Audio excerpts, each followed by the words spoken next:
Hello everyone, मैं हूं सृष्टि और आज मैं बात करने वाली हूं स्क्रिप्टिंग की ताकत के बारे में। ठीक है। स्क्रिप्टिंग एक ऐसा चीज़ होता है जहां पे आप एक कहानी के ज़रिए अपने विशेस को लिखते हो, उसमें कोई सीन प्लान कर सकते हो, प्लॉट कर सकते हो एंड उसमें आप पूरी चीज़ को, कहानी को लिखते जाते हो। ठीक है। सो उसमें से जो भी चीज़ें आपकी एनर्जी के साथ में, वाइब्रेशन के साथ में मैच करती है, वो आपके लाइफ में मैनिफेस्ट हो जाती है। एंड जो सारी चीज़ें शायद थोड़ी सी रेजिस्टेंस है या फिर आपकी एनर्जी के साथ में आप चाहते हो बट उस एनर्जी में वाइब्रेट नहीं कर रहे हो, तो उसमें डिलेज हो सकती हैं। तो स्क्रिप्टिंग कैसे करना है वो पहले मैं बताऊंगी और उसके साथ साथ इसके क्या अच्छाई या बुराई या जो भी है वो भी मैं बताऊंगी अपने लाइफ के एक्सपीरियंस के साथ में, क्योंकि जो भी सारी चीज़ें मैं शेयर करती हूँ वो मैं पहले अपने लाइफ में उसको यूज़ ज़रूर करती हूँ और उसके बहुत दिन बाद मैं उसको डिटेल में बताती हूँ। हालांकि ये सारे टॉपिक्स के बारे में शायद कभी ना कभी मैं थोड़ा बहुत बात कर चुकी हूँ, बट आज थोड़ा सा डिटेल में बताऊंगी। सो पहले बता देती हूँ, मैं हूँ सृष्टि और ये इस चैनल पे मैं भगवत गीता के बारे में टैरो रीडिंग्स भी करती हूँ। साथ ही साथ मैं बहुत सारे अपने जो हॉबीज़ है और लाइफ के कुछ कुछ पार्ट्स को लेके मैं ब्लॉग्स भी बनाती हूँ। सो सारी चीज़ें मेरे इसी चैनल पे अवेलेबल है। मेरा एक ही चैनल है which is Srishti Ganguly official. Instagram पे मेरा कार्ड रीडिंग से सृष्टि करके एक अकाउंट है। इसके अलावा सृष्टि गांगुली ऑफिशियल प्राइवेट अकाउंट है, तो उसमें जनरली मैं बहुत सारे लोगों को नहीं रखती हूँ, अपने जान पहचान के लोगों को ही रखती हूँ। सो आप मुझे इंस्टाग्राम पे card readings with Srishti channel पे फॉलो कर सकते हैं। ओके।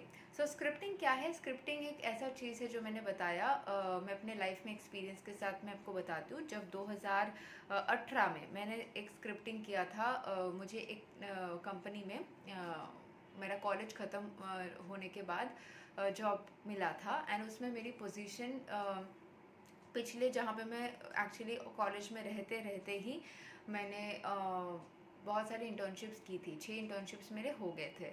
तो मुझे बहुत ज़्यादा मन था कि मैं ऊबर ईट्स में या ऊबर में इंटर्नशिप करूँ, तो फिर वो मैं इंटरव्यू के लिए गई थी। मैंने वो अट्रैक्ट कर लिया था, मैनिफेस्ट कर लिया था, बट वहाँ पे कंफर्मेशन नहीं हुई क्योंकि वहाँ पे फूड जो जोन है ऊबर ईट्स है उसमें मुझे दिया जा रहा था एंड उसमें शायद फूड की जो नॉलेज चाहिए थी वो मेरे पास उस टाइम नहीं थी। तो वहाँ से निकलने के तुरंत मैं जब बस पे चढ़ी घर लौटते वक्त, तो मुझे और एक जगह पे इंटर्नशिप का ऑफ़र आ गया। सो मैंने इंटरव्यू कहीं और दिया और मुझे और एक जगह पे टेलीफोनिक इंटर्नशिप के लिए आया और उसमें बहुत कम काम पे काफ़ी अच्छा पैसा मिल रहा था, क्योंकि ऑलरेडी मैं तभी भी स्टूडेंट में मतलब फेज़ में ही थी।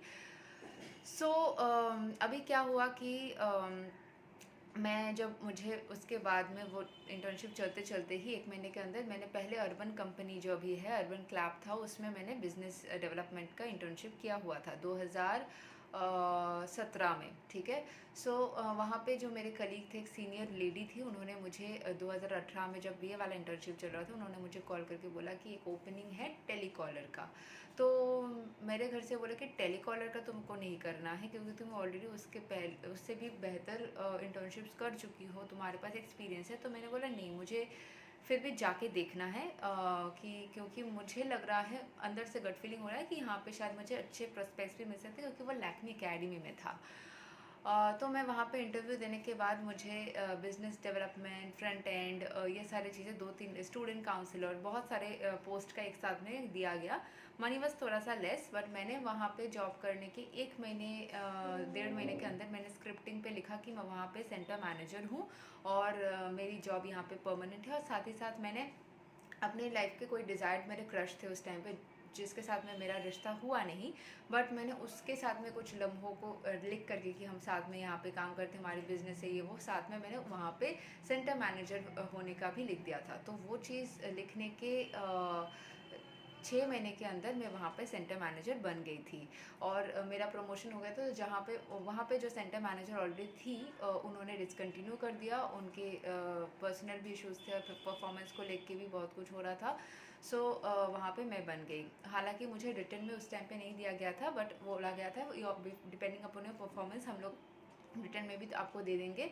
बट जब मैंने वहाँ पे जॉब छोड़ा, जो कि 2021 के स्टार्टिंग कुछ 3 महीने बाद। सो उसमें मैंने जब छोड़ा तो उस टाइम पे उन्होंने मुझे 2018 के बिगिनिंग से लेके पूरा मुझे सेंटर मैनेजर का क्लोजर का एक रिटन फॉर्मेट में दिया था। तो मैं जहाँ पे भी जाऊँ तो मैं ये बता सकती थी कि मैं सेंटर मैनेजर का ही सिर्फ जॉब, फर्स्ट जॉब मेरा था सेंटर मैनेजर का। So it was very prestigious, right. So ये चीज़ मेरे वो उस मैनिफेस्ट स्क्रिप्टिंग में मैंने लिखा था और वही चीज़ हो गया था। और मैंने प्रेजेंट टेंस में लिखा था कि मैं सेंटर मैनेजर हूँ। मैंने कुछ ऐसा नहीं लिखा था कि इस डेट से मैं हो जाऊँगी, मैंने लिखा था मैं सेंटर मैनेजर हूँ। मैंने जॉब के 1 महीने के अंदर लिखा था, 1 डेढ़ महीने के अंदर, और फिर मेरे को एंड में जाके उस डेट से 1 महीने पहले, ज्वाइनिंग के भी 1 महीने पहले से बैक डेट करके उन्होंने दिया because of my good performance. जब से मैंने इंटरव्यू दिया था उस डेट से लेके उन्होंने मुझे करके दिया, ठीक है। सो ये तो मेरी करियर वाइज होगी क्योंकि मैं करियर फोकस्ड हूँ एंड शायद मेरे परफॉर्मेंस के हिसाब से स्क्रिप्टिंग यहाँ पे मैच करेगी। But at the same time मैंने स्क्रिप्टिंग या फिर मैनिफेस्टेशन के बहुत सारी चीज़ें एक डिज़ायर पार्टनर को लेके किया था उसमें, लेकिन मुझे वो सारे चीज़ें अभी तक मैं बताऊँगी देखने को नहीं मिले। उसमें से कुछ कुछ चीज़ें मुझे एक दूसरे पार्टनर के साथ में देखने को मिला था जो मैंने ड्राइंग्स बनाई थी, बट ये नहीं। तो फिर स्क्रिप्टिंग के लिए मुझे ये एक्सपीरियंस हुआ कि फिर जब मैंने जॉब डिसकंटिन्यू किया उसके बाद भी मुझे रिपीटेडली सेंटर मैनेजर के पोजीशन पे अलग अलग ब्रांचेस में, लैक्मे एकेडमी के ही अलग अलग ब्रांचेस से कॉल आने लगे क्योंकि मेरी परफॉर्मेंस ऑलरेडी रिकॉर्डेड थी वहाँ पे। सो उस परफॉर्मेंस के बेस पे वो लोग एक्स एम्प्लॉयज़ को भी देख के कभी कभी बुलाते हैं जब न्यू ओपनिंग्स या न्यू ब्रांचेस ओपन होती है। तो मुझे 2-3 ब्रांचेस में ज्वाइन करने के लिए रिपीटेटिव कॉल्स आने लगे, मेल्स आने लगे। सो ये स्क्रिप्टिंग की जादू होती है। प्लस आपको परफॉर्मेंस भी करना होगा, दोनों चीज़ आपकी सही से होगी, एक्शन सही से होगा तो फिर वो चीज़ आपके लाइफ में मैनिफेस्ट होके रहेगी। तो अगर आप लोगों को कुछ भी स्क्रिप्टिंग करना है तो उस चीज़ के लिए पॉजिटिव रहिए, मेहनत कीजिए क्योंकि करियर में एक्शन लेना होता है तो वो मेरे हिसाब से थोड़ा ईजी हो जाता है। रिलेशनशिप के टाइम पे आपको क्या करना है उस चीज़ को लिख के थोड़ा सा आपको छोड़ देना है, ज़्यादा उस पर फोकस नहीं करना है क्योंकि जैसे मैंने आपको बताया कि मैंने जो सारी चीज़ें एक पार्टनर के साथ में सोचा था उस टाइम शायद मैं डेस्परेट हुई थी, उसके साथ कुछ भी नहीं हुआ। बट दूसरे पार्टनर के साथ में उससे मतलब जैसे होता है ना, हम विजुअलाइज करते हैं कि उससे ये बातें होगी, तो सिमिलर काइंड ऑफ बातें मैंने किसी और पार्टनर के साथ में होते हुए एक्सपीरियंस किया। सो ये ऐसा होता है कि आपको डेस्परेट नहीं होना है, एक्शन ज़रूर लेना है और विश्वास रखना है, फिर वो चीज़ आपके लाइफ में होके रहेगी। यही है स्क्रिप्टिंग की जादू। अगर आप लोग को और मैनिफेस्टेशन टेक्निक्स के बारे में जानना है या मुझसे पर्सनल टैरो रीडिंग करवाना है तो आप ज़रूर मुझे कांटेक्ट कर सकते हैं। मेरी नंबर डिस्क्रिप्शन बॉक्स में दी रहती है। Thank you so much, take care and bye bye.